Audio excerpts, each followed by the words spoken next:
friend, it's Corley, and welcome back to my channel. Today I'm setting up for May in my 2021 bullet journal. It's been a while since I've posted a video, so before we get started, I wanted to show you a quick flip through of the spreads from my spring seasonal setup along with my April setup. Here is the spring section of my bullet journal.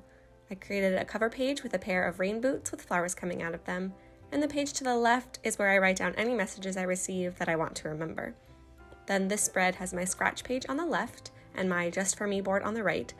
And as you saw, I still have 7 spaces left to write things to do, so if you have any ideas, please drop those in the comments. And now we're flipping through April. I kept my cover page and dashboard the same this month, but experimented with a new weekly style. I'll be using this again for May, so I'll explain it more when we get to my weekly spreads. And now that we're done with the flip through, let's get started setting up for May.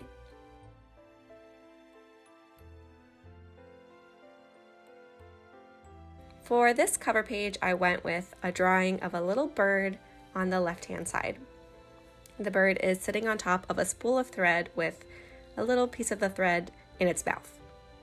The drawing is actually a project from a company called Let's Make Art, which is a watercolor subscription box. They also do art journaling and a kids box as well, but I was doing their watercolor box for a while, and I just really love all of their projects. And this one inspired me to put it in my bullet journal.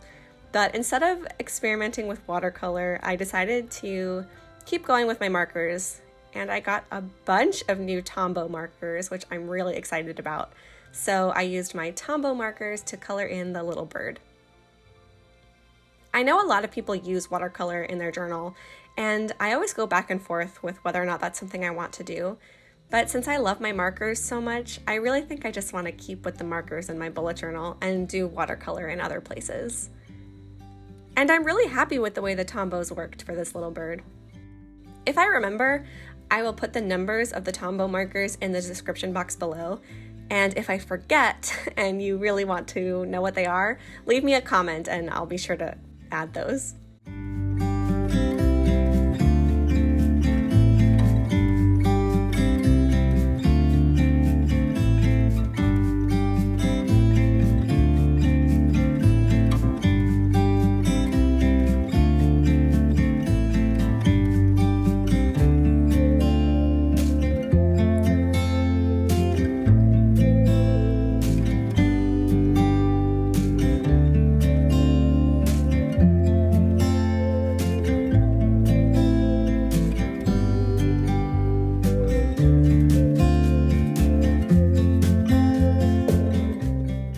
And then to finish my cover page, I just lettered May up at the top, and I experimented with a different font style.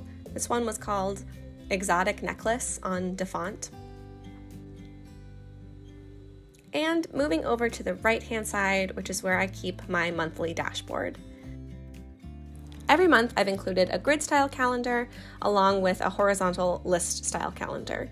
I like being able to have the visual overview in the grid style, and I was experimenting with having a place to write everything down in the horizontal style.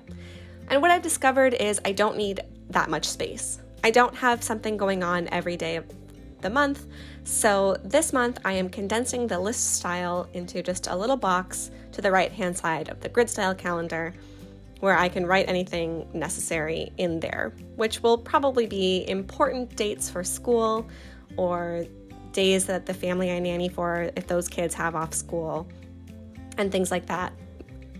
Everything else I put in my weeklies, and I set up all of my weeklies ahead of time so I don't need as much space on my calendar overview.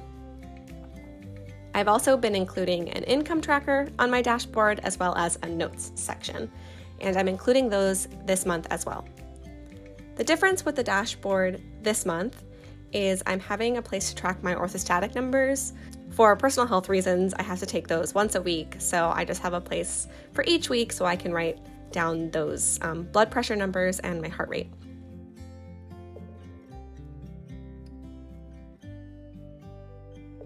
And then after all of that, I still had a little bit of extra space, so I decided to just create a box down in the bottom right-hand corner for little flower doodles.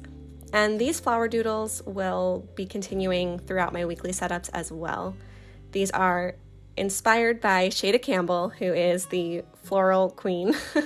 She's so good at drawing different floral designs with her markers, and I am always in awe of what she's able to create, and so I decided to go ahead and give those another shot this month. I think this is the page that will have the most color for the initial setup because nothing that I will be filling out is color-coded. When we get to my weeklies, you'll see, and I'll explain a little bit about how I color code my time blocking, and since that gets a lot more color as I fill in the spread, it doesn't get as much color in the initial spread. So this initial setup definitely has the most color for the setup. Okay, I think that's all of the comments that I had for this cover page and dashboard spread. We have a little bit of time left before we flip over to my weekly setups, so I'm just gonna go ahead and bump up the music. But before I do that, I wanted to give a quick apology for the lighting in this video.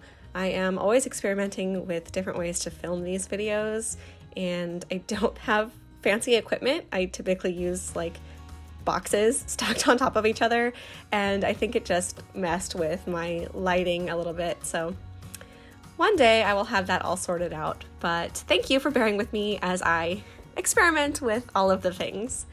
So as promised, I'm going to bump up the music and I'll come back with the voiceover when it's time to set up the first weekly.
Okay, we made it. So we are flipping over to the next spread, which is my first weekly spread. And actually it's my first 2 weekly spreads because each week is only taking up 1 page for this month. And as you can see, I am using a ruler. I know I said that I don't use rulers, and the only time you would see me use it was in my future log, but apparently I lied. The way that I'm using my weeklies right now is kind of like time blocking. If you've seen my previous setups, you know that I was using an hourly style calendar. And something I realized was that takes up a lot of space that it doesn't need to. I wasn't writing in anything in the hourly lines, I was just color coding them for what I was doing. So in an effort to condense the amount of space that hourly tracking was taking up in my bullet journal, I kind of created my own thing inspired by some setups I've seen on Pinterest, some setups that I've seen here on YouTube, and just knowing what I hope will be useful when I set this up for the first time in April, and it ended up being very useful, so I'm going ahead and using it now in May. But the point of explaining this was each hour is now taking up a 2x1 grid space up at the top of my little columns that I've got going on here, which I promise this will make more sense when you see me do it in pen. But it was hard to do the little boxes freehand because as you start to draw the lines, the little dots disappear. So setting up the hourly section was easier with a ruler, and I found it looked kind of weird if I only did that part with a ruler and not everything else. So that's my very long-winded explanation to explain why I'm using a ruler for this setup. But anyway, I'm still including the little mini calendars for each week so I can highlight where I am in each month. I find that really helpful to see that visual overview. And now you'll see me setting up the time tracking section of each column. So I'm drawing horizontal lines. There's, I think, 5 of them. Yes, 5 of them.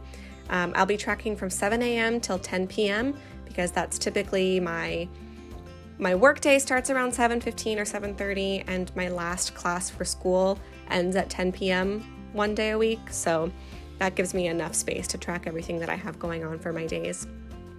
And then each hour takes up 2 grid spaces wide because I do it by half hour. So after I did the horizontal lines, I went through and did the vertical lines to split all of that up. And you can see here that is why freehanding got complicated, because after my horizontal lines were in, it was very hard to see the dots to put in the vertical lines. So my ruler was very helpful. And I guess this is a little nod to never say never, because I did say I would never use a ruler, and here I am using a ruler. I'm gonna go ahead and super speed up the line drawing because I think you get the idea by now, and it's just like a lot of me drawing lines. But after I drew in the lines, I just went in and wrote down the hour in every other little box. I didn't feel the need to write in 7, 7:30, 8, 8:30. So it's just like 7, skip 1, 8, skip 1, 9, etc. And I'm keeping all of that on super speed because nobody wants to watch me spend forever writing numbers in all of these tiny little boxes. So once all of my little hourly boxes were filled out, I just titled May up at the top in the font for the month. And then I used my natural cursive to write in the days of the week above each column, and I also added the dates for each day at the top of each column.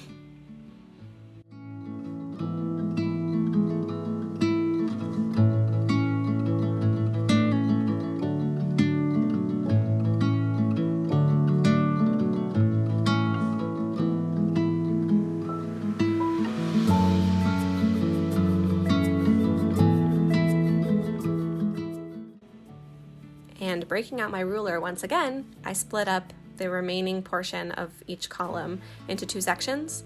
The top portion is to write down any time-specific things. I don't put everything in this section. It's just things that are not the same every single week.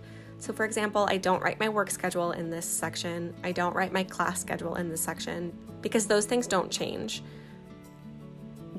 But if I have an additional meeting with my supervisor that I don't typically have, or an additional appointment that I don't usually have every week, then I write down those things in that top section so that I don't forget.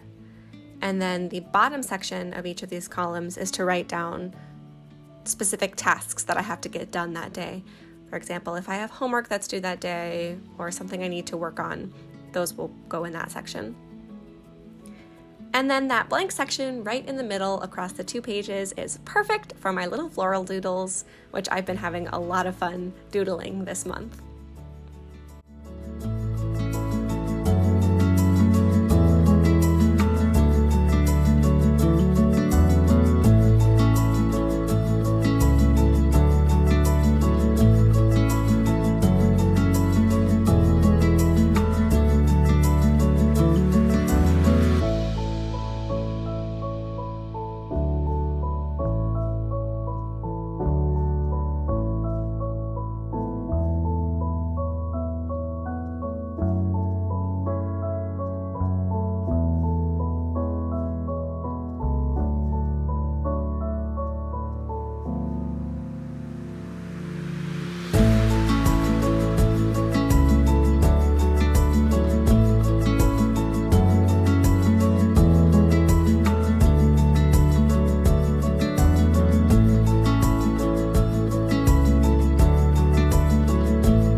Hopefully my explanation gave you a pretty good idea of how I utilize this weekly spread.